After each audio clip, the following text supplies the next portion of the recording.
말씀 전해주신 목사님과 함께 하여 주셔서 성령의 예배를 수 있도록 인도하여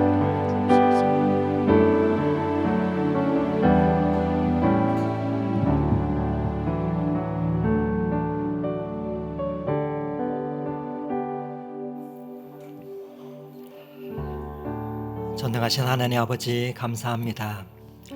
장맛비가 많이 내리는 오늘 이 아침에도 우리로 이 자리 가운데 불러주시니 감사합니다. 말씀 가운데 지금까지 우리를 인도하신 그 신실하심을 다시 우리의 심령 가운데 새기게 하여 주시고 오늘도 우리를 이끄실 주님을 신뢰하며 나아가게 하여 주시옵소서. 말씀을 전하는 입술이나 듣는 귀를 성령 하나님께서 함께 하여 주셔서 우리에게 꼭 필요한 말씀을 우리의 심령 가운데 영혼 가운데 새기는 시간이 되게 하옵소서. 우리를 사랑하시는 예수 그리스도 이름으로 기도드립니다. 아멘. 네, 반갑습니다. 오늘도 예배자리 가운데 참 잘 오셨습니다. 오늘 우리가 함께 은혜 나눌 하나님의 말씀 봉독하도록 하겠습니다. 오늘 우리에게 주신 하나님의 말씀은 신명기 26장 1절부터 11절까지의 말씀입니다. 신명기 26장 1절부터 11절까지의 하나님의 말씀을 저와 여러분이 교독하도록 하겠습니다. 내 하나님 여호와께서 내게 기업으로 주어 차지하게 하시는 땅에 내가 들어가서 그것을 차지하여 거기 거주하거든 내 하나님 여호와께서 내게 주시는 땅에서 그 토지의 모든 소산의 만물을 거둔 후에 그것을 광주리에 담고 내 하나님 여호와께서 그의 택하신 그곳으로 그것을 가지고 가서 그때 제사장에게 나아가 그에게 이르기를 내가 오늘 당신의 하나님 여호와께 아뢰나이다. 내가 여호와께서 우리에게 주시겠다고 우리 조상들에게 맹세하신 땅에 이르렀나이다 할 것이요 제사장은 내 손에서 그 광주리를 받아서 내 하나님 여호와의 제단 앞에 놓을 것이며 너는 내 하나님 여호와 앞에 아뢰기를 내 조상은 방랑하는 아람 사람으로서 애굽에 내려가 거기에서 소수로 거류하였더니 거기에서 크고 강하고 번성한 민족이 되었는데 애굽 사람이 우리를 학대하며 우리를 괴롭히며 우리에게 중노동을 시키므로 우리가 우리 조상의 하나님 여호와께 부르짖었더니 여호와께서 우리 음성을 들으시고 우리의 고통과 신고와 압제를 보시고 여호와께서 강한 손과 편팔과 큰 위엄과 이적과 기사로 우리를 애굽에서 인도하여 내시고 이곳으로 인도하사 이 땅 곧 젖과 꿀이 흐르는 땅을 우리에게 주셨나이다. 여호와여 이제 내가 주께서 내게 주신 토지 소산의 만물을 가져왔나이다 하고 너는 그것을 내 하나님 여호와 앞에 두고 내 하나님 여호와 앞에 경배할 것이며 함께 읽겠습니다. 내 하나님 여호와께서 너와 내 집에 주신 모든 복으로 말미암아 너는 레위인과 너희 가운데 거류하는 객과 함께 즐거워할지니라. 아멘. 아멘. 반갑습니다. 비가 내리는 수요일 아침 함께 예배당에 모여서 말씀을 나누고 기도할 수 있는 이 시간이 얼마나 행복한지 모르겠습니다. 오늘도 장맛비가 제법 굵게 내리는 날씨인데 이 자리까지 나오신 여러분들을 주님께서 주님의 한량없는 은혜로 품어주시고 또 흡족할 만한 은혜를 우리에게 허락하시기를 간절히 소망합니다. 이러한 날 예배를 자리를 지키는 것 이 자체가 오늘 우리가 나눈 이 말씀의 첫 번째 증거가 아닌가 생각합니다. 여러분은 어떠신지 모르겠습니다. 저는 언젠가부터 생긴 개인적인 습관이 하나 있습니다. 어디를 가든지 주차를 하고 나서 꼭 차 사진 한 장을 찍어 둡니다. 예전에 쇼핑몰에서 넓은 주차장에서 차를 못 찾아서 한참 헤맸던 적이 여러 번 있었기 때문입니다. 그러다 보니 그렇게 습관이 들지 않나 생각하게 되는데 여러분은 어떠십니까? 나는 아직 기억력이 쓸만하다 하십니까? 그런데 우리의 몸은 참 신기한 것 같습니다. 마침 얼마 전에 리모델링 공사를 마치고 나서 읍내 수영장이 7월 초에 다시 문을 열었는데 수영을 하는 아이들을 보면은 몇 달 만에 물에 들어가도 몸이 저절로 그 옛날의 자세를 찾아가는 것을 보게 됩니다. 우리가 자전거를 몇 년 만에 타도 오랜만에 타도 몸이 그 균형을 기억합니다. 그런데 정작 저는 방금 전 차를 어디다 세웠지 기억을 못할 때가 있습니다. 벌써부터 깜빡깜빡하면 안 되는데 말입니다. 그런데 정말 깊이 새겨진 것은 사라지지 않습니다. 여러분, 우리의 몸에 기억 한 번, 두 번 한다고 새겨지는 게 아닙니다. 수백 번, 수천 번 반복해야 몸에 새겨집니다. 그리고 그 반복을 개인이 아니라 여러 사람들이 함께 하다 보면 그것은 개인의 습관을 넘어서 하나의 문화가 되지요. 신앙도 다르지 않은 것 같습니다. 하나님을 향한 어떤 몸짓이나 어떤 고백을 공동체가 계속 반복하다 보면 그것이 바로 절기가 되고 또 예전이 됩니다.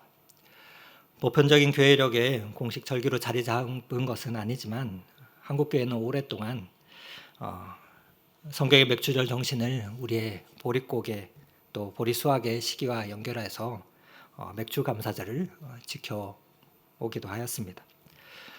지난해 가을에 걷어두었던 양식이 다 떨어지고 보리는 아직 여물지 않은 몇 주간을 죽은 힘을 다해서 버텨내고 나서 마침내 보리를 수확하게 되니 그 감격이 얼마나 컸을까 생각해 보게 됩니다. 한국의 농경사회적인 그 특징과 결합된 대표적인 것이 아닌가 생각하는데, 여러분, 그러나 오늘날은 어떻습니까? 보릿고개라는 말 자체가 낯설어진 시대를 우리는 살아가고 있습니다.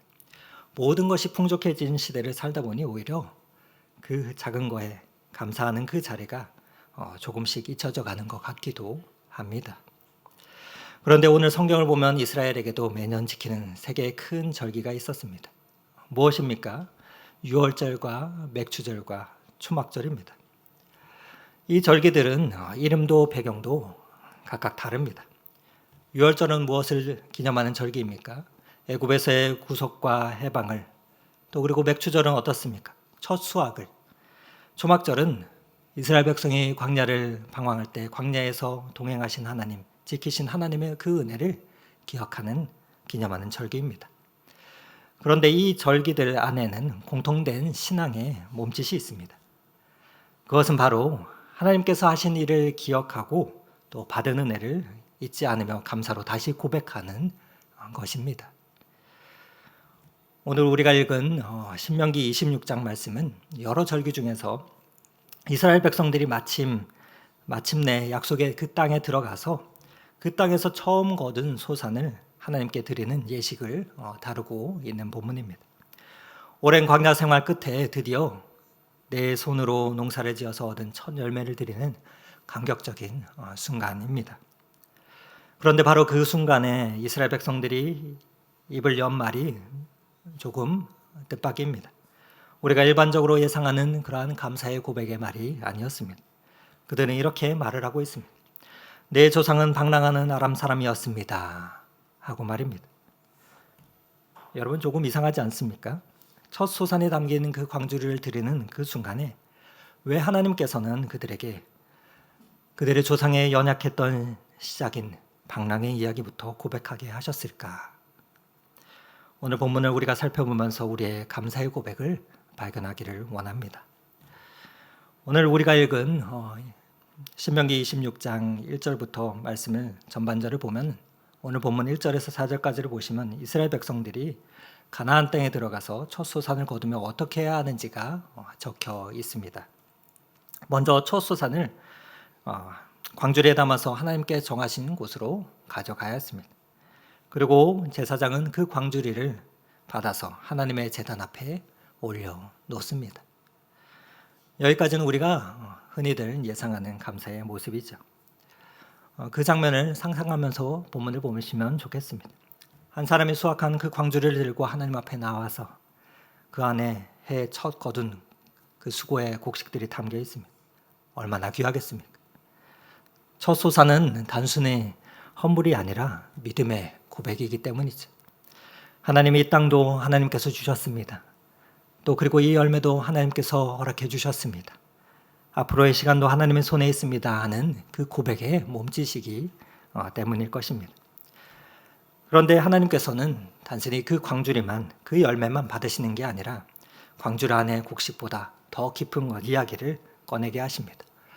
바로 그것을 드리는 사람들의 이야기입니다.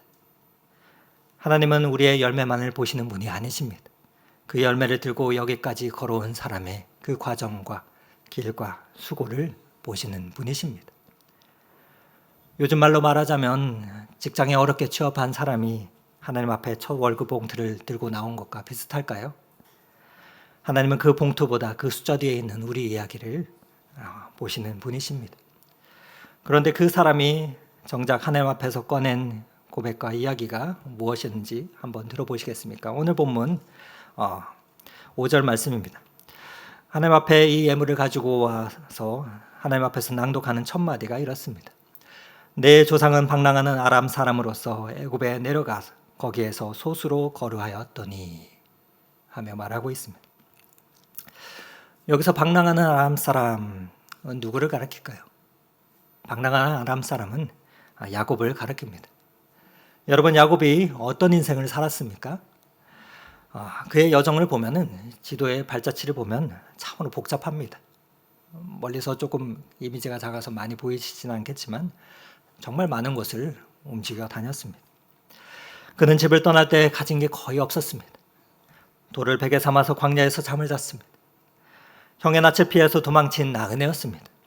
그렇게 도망쳐서 삼촌 라반의 집에서 속임을 당하며 20년간을 더부살이를 했습니다. 그 긴 시간을 지나고 나서 또 다시 돌아오는 길에 형 에서를 만날까 봐 전전긍긍하며 두려움에 밤새 야복 강가에서 또 씨름했던 자이기도 합니다. 그런데 바로 그런 야곱의 삶 가운데 하나님이 함께 계셨습니다. 베델에서의 밤에도 라반의 집에서도 야복 강가의 씨름 속에서도 하나님이 계셨습니다. 야곱은 자기의 인생을 도망자의 이야기라고 기억했을지 모릅니다. 그런데 하나님은 그 이야기를 약속의 이야기로 바꿔가시는 것을 우리는 보게 됩니다.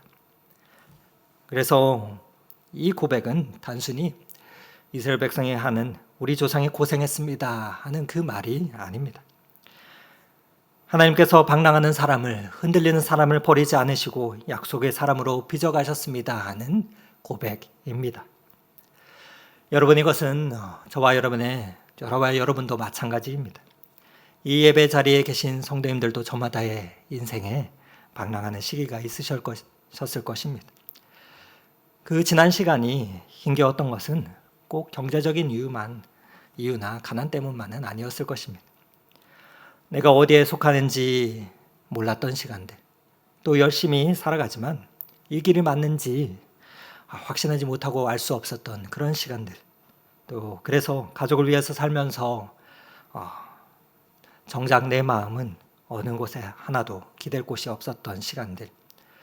그래서 이 고백은 그저 옛날의 고생담이 아니라 나는 은혜 없이는 설명할 수 없는 사람입니다 라는 고백입니다.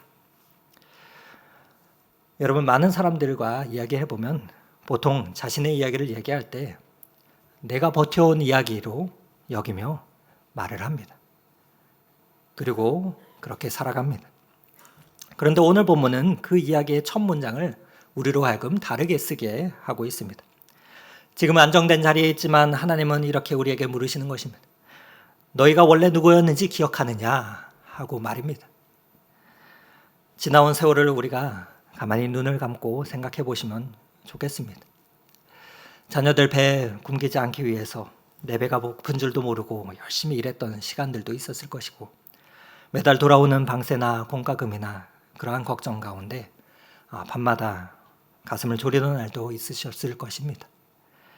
그리고 도저히 내 힘으로는 이 사업을 지탱할 힘이 없어서, 이 가정을 지킬 힘이 없어서 예배당에 우두커니 앉아서 하염없이 눈물 흘리며 간구하고 기도했던 그 시절도 분명 있으셨을 것입니다. 바로 그때가 우리에게도 방랑하는 시절이요, 뿌리 내리지 못했던 시절이었기 때문입니다. 그런데 이 이야기는 그 방랑하던 어느 한 지점에 딱 멈추어 있지 않습니다.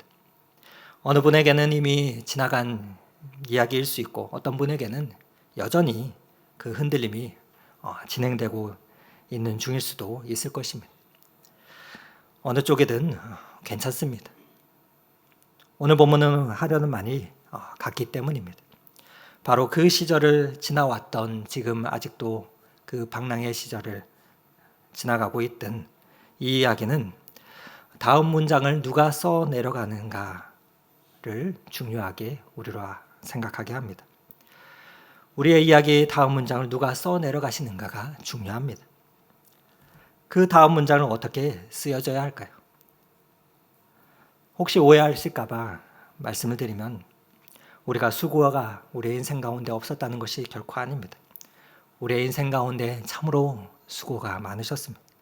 애쓰셨죠. 버티기도 하고 울기도 하고 기도하기도 하고 그 가운데 우리의 삶을 지탱해 왔습니다. 그러나 감사는 그 수고를 지우는 게 아니라 그 의미를 다시금 하나님 안에서 읽는 것입니다. 내가 혼자 버틴 줄 알았는데 하나님께서 함께 버티게 하셨구나. 지금 혹 그 길 위에 있는 분이 있다면 그 고백을 조금 앞당겨서 지금 내가 혼자라 생각했는데 내가 혼자가 아니구나. 주님이 나와 함께 하고 계시는구나 하고 읽게 하는 것입니다. 여러분 우리 교회 올해 표어 중에 하나 사건을 섭리처럼 나라는 말 기억하십니까? 오늘 본문이 하고자 하는 말이 정확히 이거라 저는 생각합니다. 이스라엘 백성들이 자기의 삶의 사건을 그저 지나간 일로 남겨두지 아니하고 하나님의 섭리로 다시 읽어내고 있는 그 고백이 이 고백이라 생각하기 때문입니다. 그래서 이 이야기의 첫 문장은 내가 쓰지 않았습니다 하고 고백하고 있는 것입니다. 여러분 우리의 각자의 인생을 한 권의 책이라고 생각해 보시면 좋겠습니다. 우리의 인생의 한 권의 책이라고 이야기한다면 그 첫 문장은 어떻게 되실 것 같습니까? 오늘 말씀의 표현을 빌리면 아마 나는 뿌리 내리지 못한 채 흔들리는 사람이었습니다. 그것이 첫 문장이 되지 않을까요? 그런데 그 첫 문장 곰곰이 생각해 보면 내가 쓴 것이 아닙니다. 그 첫 문장을 쓰신 분이 누구이십니까? 오늘 본문은 바로 이 질문에 답하기 위해서 다음 장면으로 우리를 데려가고 있습니다. 그 손길이 구체적으로 무엇을 하였는지 말입니다.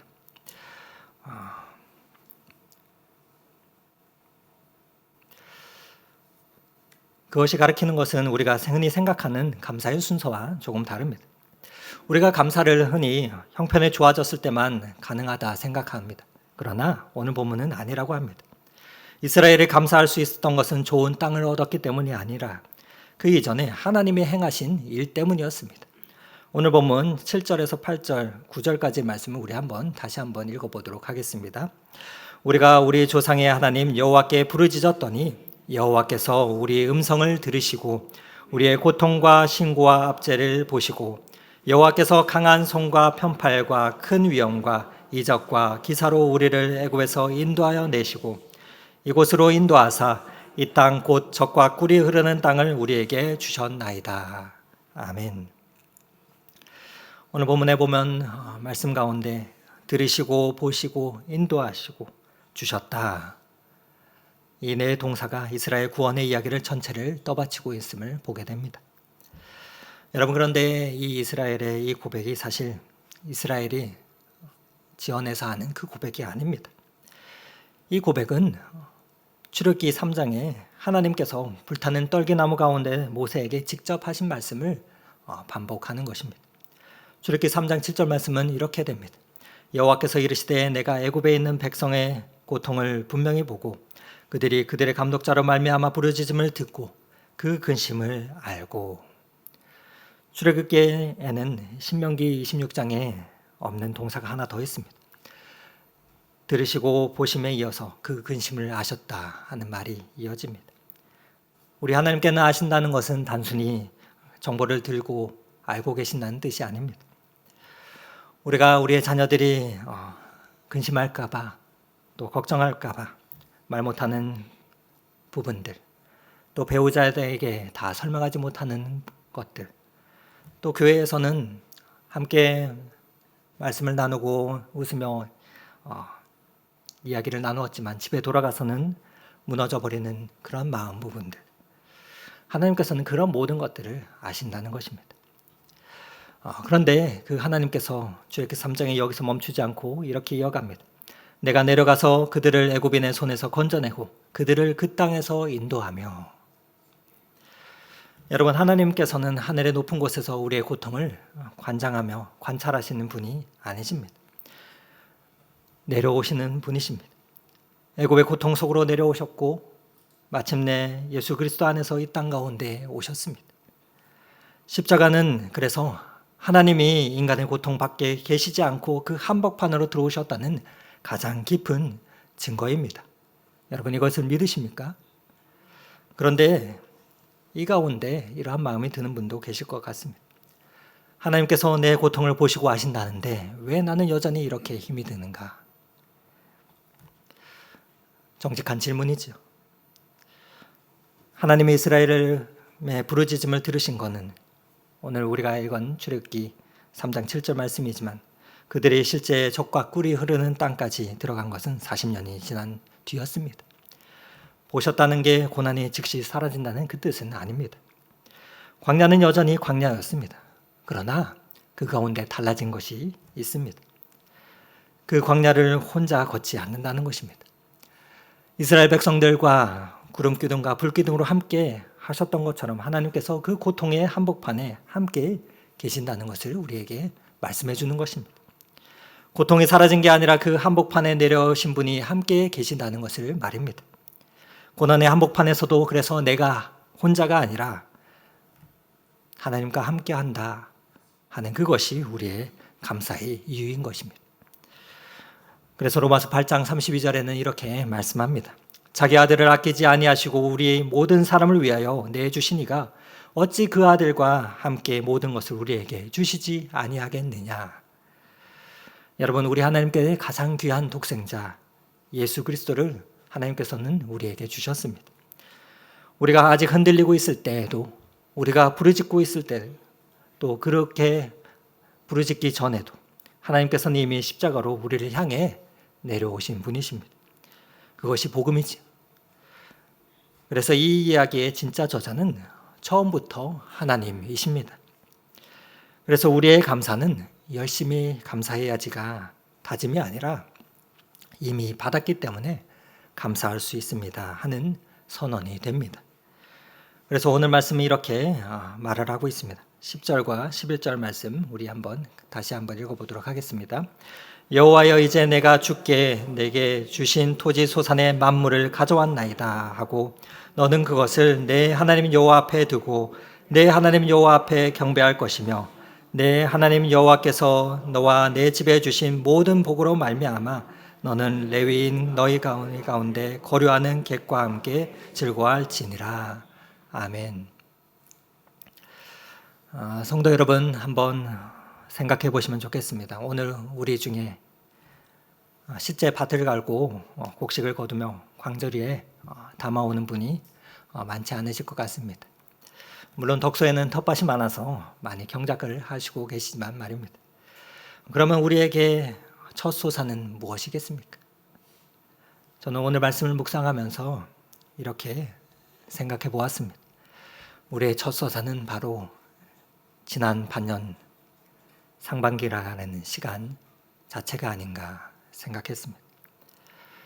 그 안에는 눈에 보이는 결실이 있을 수도 있고 어떤 분에게는 오히려 지치고 버거웠던 반년이었을 수도 있습니다. 오늘 본문이 말하는 첫 소산은 사실 수확의 양이 결과가 많고 적음이 핵심이 아닙니다. 광주리 안에 무엇이 담겼든 그것을 들고 하나님 앞에 나와 이야기를 고백하는 것, 그것이 이 예식의 핵심이었습니다. 그리고 성도 여러분, 곰곰이 생각해 보면 이것은 사실 예배 자체의 본질이 아닌가 생각합니다. 저와 여러분이 매주 이 자리에 나오는 것도 또 지난 한 주간 무언가를 이루어냈다 자랑하러 오는 것이 아니지 않습니까? 결과가 좋았든 나빴든 그 한 주를 하나님 앞에 다시 가져와 고백하는 것이고 그것이 예배이기 때문이죠. 오늘 설교의 제목을 우리는 해마다 다시 드리는 이야기라고 라고 붙였는데 이 해마다는 사실 매달, 매주일, 매일로 얼마든지 좁혀질 수 있습니다. 오늘 우리가 이 수요 예배에 나온 것도 한 주간의 지난 며칠을 하나님 앞에 다시 꺼내놓는 자리인 셈인 것입니다. 그러니 오늘 우리도 마찬가지입니다. 지나온 상반기를 자랑할 만한 결실이 있든 없든 우리는 그 6달을 광주리에 담아서 하나님 앞에 나올 수 있습니다. 그리고 결과가 좋아서 드리는 감사가 아니라 그 시간 전체를 하나님 앞에 믿음으로 올려드리는 것입니다. 왜입니까? 그러면서 남은 시간들도 하나님께 의탁하는 것입니다. 왜냐하면 하나님께서 남은 시간들을 지난 시간들처럼 온전히 이루어 가실 것이기 때문이죠. 그런데 이 예식에는 2가지가 더 있음을 오늘 본문에서 발견하게 됩니다. 먼저는 반복된다는 것과 그리고 혼자 드리지 않았다는 것입니다. 여러분, 나무를 생각해 보면 나무에는 매년 나이테가 하나씩 쌓여갑니다. 겉으로는 매년 똑같이 보이지만 그 안에는 그 해의 가뭄이나 홍수나 추위나 더위가 다 새겨져 있습니다. 그 나이테는 지루한 반복이 아닙니다. 세월이 흐를수록 나무는 더 깊고 단단하게 만드는 흔적이 되기 때문이죠. 오늘 처음 말씀드린 것처럼 우리의 몸은 반복한 것을 기억합니다. 자전거를 오래 타지 않아도 몸이 그 자세를 기억하든 하는 것처럼 감사도 반복하면 우리의 영혼이 기억합니다. 처음에는 억지로 꺼내는 고백 같아도 해마다, 매달마다, 매주마다, 매일마다 다시 고백하다 보면 어느새 어느 순간 우리의 영혼이 먼저 압니다. 아, 내가 여기까지 온 것이 은혜였구나 하고 말입니다. 그렇게 감사가 우리의 몸에 배고 또 영혼에 새겨지는 것입니다. 여기서 우리는 잠시 멈추어 생각해 보아야 합니다. 감사가 내 안에서만 끝나면 그것은 오늘 말씀이 말하는 감사의 마지막 모습은 아닐 것입니다. 오늘 본문은 한 걸음 더 나아가서 11절에 이렇게 우리에게 말합니다. 너는 레위인과 너희 가운데 거류하는 객과 함께 즐거워할지니라 라고 말입니다. 여러분, 레위인은 어떤 지파였습니까? 레위인은 자기 몫이, 자기 땅이 없는 사람들이었습니다. 객은 어떤 자들입니까? 땅도 혈통도 안전망도 약했던 자들을 말합니다. 우리 하나님의 첫 소산을 드린 사람에게 하나님께서 말씀합니다. 너 혼자 즐거워하지 마라. 내가 흔들리던 사람들을 기억한다면 지금도 흔들리는 사람들과 함께 즐거워해라 하고 말씀합니다. 그래서 감사는 우리의 기억으로 시작되지만 나눔으로 완성이 됩니다. 오늘 우리에게 레위인과 객은 누구이겠습니까? 꼭 멀리 있는 자들은 아닐 수 있습니다. 교회 안에도 마음 둘 곳 없는 사람들, 말하지는 못하지만 자녀 문제로 무너져 있는 자들, 또 겉으로는 괜찮은 척하지만 그 심령이 썩어 들어가는 아픔 가운데 계신 분들, 또 때로는 건강의 진단서 하나를 받아놓고 두려워하는 분일 수도 있을 것입니다. 혹은 교회에 나와 있지만 오랫동안 신앙생활을 했지만 아직 마음 깊은 곳에서 하나님이 정말 나를 사랑하시는가 확신하지 못한 사람들도 있을 수도 있을 것입니다. 우리의 감사가 깊어질수록 우리는 사람을 대하는 눈이 달라지게 됩니다. 왜냐하면 나도 은혜 아니면 여기까지 올 수 없는 자라는 것을 깨닫기 때문에 남의 부족함을 쉽게 정죄하지 않을 수 있기 때문입니다. 함께 목장 모임을 하다 보면은 남녀노소가 특히 많이 섞여 있는 목장에서는 우리 권사님이나 장로님들을 보면 젊은 세대들의 자녀들의 이름을 하나하나 기억하시면 손주대하듯 많이 안아주시는 모습을 보게 됩니다. 그리고 그 가운데 건네는 말 한마디 가운데 젊은 부모와 또 아이들이 얼마나 큰 위로를 받는지 모릅니다. 여름의 사역들, 많은 분주한 사역들이 진행됩니다. 그러나 그 모든 사역 가운데 우리가 함께 동참하지 못할지라도 그저 교회에 나오는 우리의 어린 자녀들을 안겨주고 반겨주고 격려해주는 것으로 충분하다 생각합니다. 왜냐하면 그 가운데서 우리가 함께 힘을 얻고 그 감사의 고백들을 얻을 수 있기 때문입니다.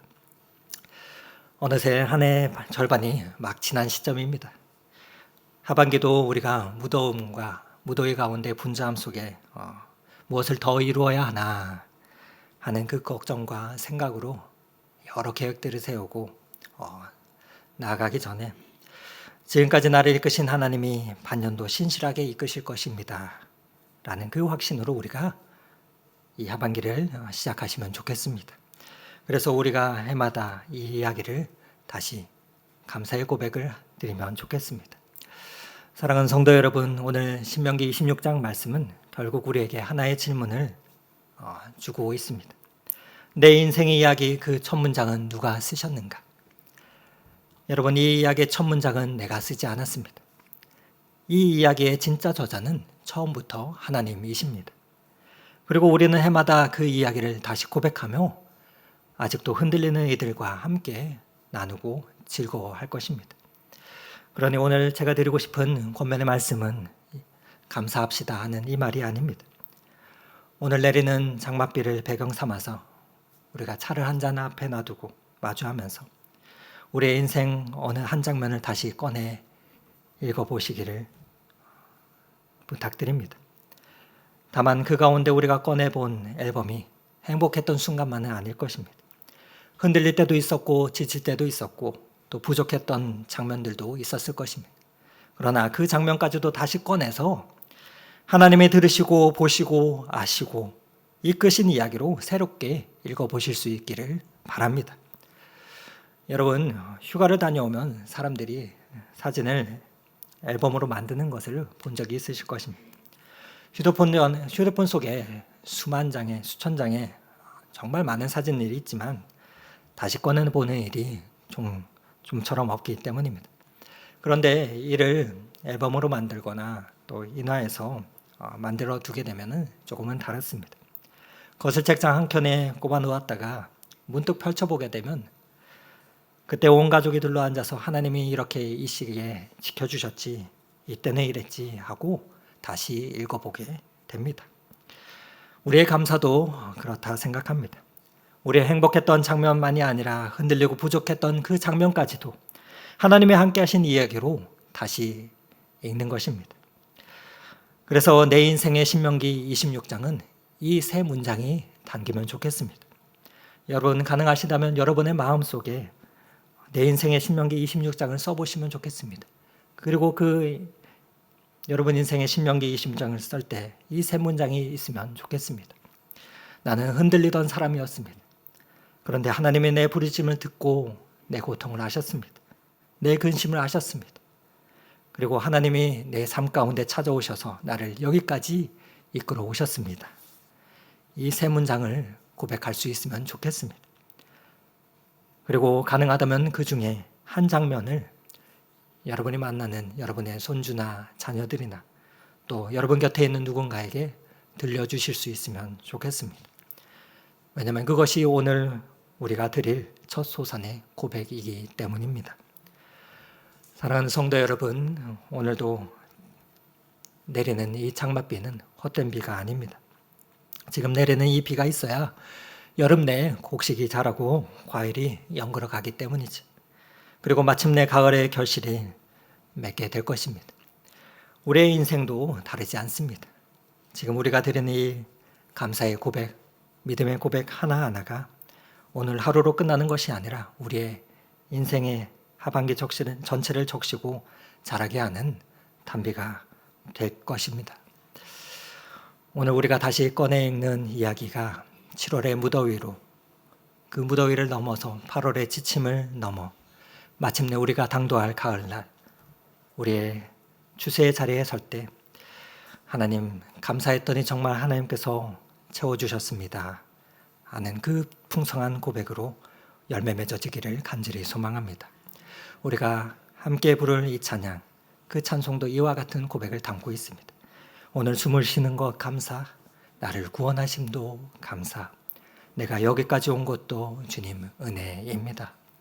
바라겠는 이 찬송의 가사가 우리의 기도가 되고 오늘의 우리의 감사가 우리 하반기를 이끌어가는 그 힘이 되어서 다가올 인생의 날에 가을날의 풍성한 은혜의 고백들이 우리의 삶 가운데 이어지기를 오늘 이 말씀 의지하여 축원을 드립니다. 함께 그러한 마음으로 기도하는 마음으로 이 찬양 부르며 기도의 자리 가운데 나아가겠습니다.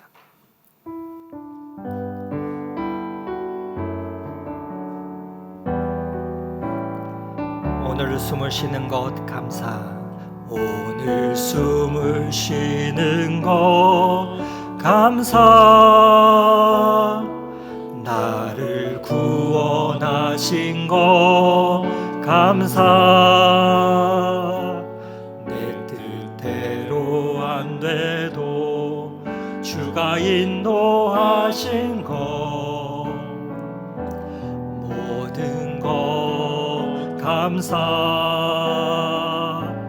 내게 주신 모든 것 감사. 때론 가져가심도 감사. 내게 고난 주셔서 주 뜻 알게 하신 것 모든 것 감사. 주님 감사해요. 주님 감사해요. 내가 여기까지 온 것도 은혜입니다. 주님 감사해요. 주님 감사해요. 나를 사랑하신 주 사랑 감사합니다. 항상 주 안에 있음, 항상 주 안에 있음 감사. 참된 소망 주심도 감사. 나 같은 든 사람도 자녀 삼아 주신 것 모든 것 감사. 주님 감사해요.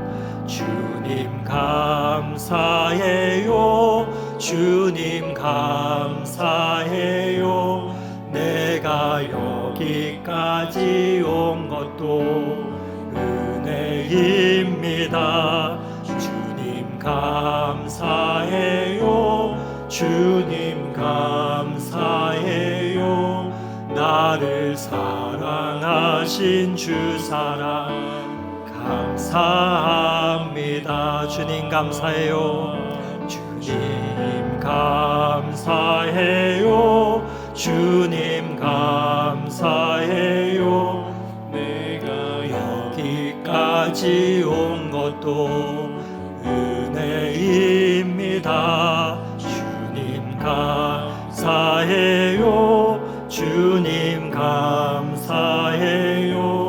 나를 사랑하신 주 사랑 감사합니다. 오늘 이 시간 우리가 함께 기도하실 때 이 말씀 기억하며 이 기도의 제목을 품고 기도하면 좋겠습니다. 첫 번째로 내 인생의 이야기를 하나님의 섭리로 하나님 다시 읽게 하여 주시옵소서. 그리고 두 번째로 아직 흔들리는 이들과 함께 즐거워하는 감사의 사람이 되게 하여 주시옵소서. 하나님 아버지, 우리의 인생의 첫 문장을 우리가 쓴 것이 아님을 고백합니다. 방랑하는 우리가 부르짖기 전에 우리의 신음을 아시고 우리의 고통을 보시고 우리의 근심하는 마음을 아셨음을 오늘 말씀 가운데 다시 깨닫습니다. 그리고 우리의 곁에 오신 하나님을 고백합니다. 인생의 우리의 사건들이 우연이나 우리의 노력으로만 여기지 않게 하여 주시고 하나님의 섭리로 다시 읽어내는 시선을 허락하여 주시옵소서. 그래서 세월이 갈수록 이 고백이 더 깊어지는 우리의 신앙의 나이테를 주님 허락하여 주시옵소서. 그리고 하나님의 해가 지나면서 달이 지나면서 매주 시간이 지날수록 하나님 우리가 감사를 우리의 절개의 감정이 아니라 해마다 새겨지는 우리의 신앙의 나이테로 삼아갈 수 있도록 성령 하나님의 도우심을 간구하며 또 그 가운데 함께 흔들리는 자들과 함께 즐거워하며 함께 감사할 수 있는 그 사람이 되게 해달라고 우리 성령님의 도우심을 간구하며 이 시간 기도하며 나아가도록 하겠습니다. 함께 기도하시겠습니다. 소망의 하나님 아버지, 감사합니다. 우리의 인생에 우리의 삶에 주인이 우리인 줄 착각하며 날마다 살았습니다. 그러나 하나님, 우리의 인생의 첫 문장은 우리가 쓴 것이 아님을 고백합니다. 하나님, 우리가 방황하고 우리가 흔들리던 그 시간들, 하나님, 우리의 고통 가운데 신음을 주님께서는 이미 들으시며 우리의 마음을 아시며 찾아오신 분이심을 오늘도 말씀 가운데 다시 마주합니다. 하나님 아버지, 우리의 인생 이야기를 우리가 다시금 읽기 원합니다.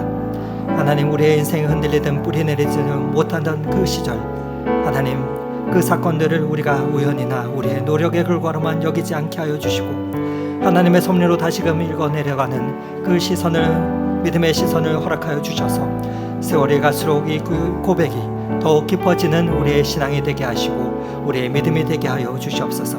하나님, 오늘도 여전히 흔들리는 믿음의 사람들, 하나님, 우리가 함께 더불어서 붙잡기를 원합니다. 주님 안에서 함께 더불어서 그 걸음을 내딛기를 원합니다.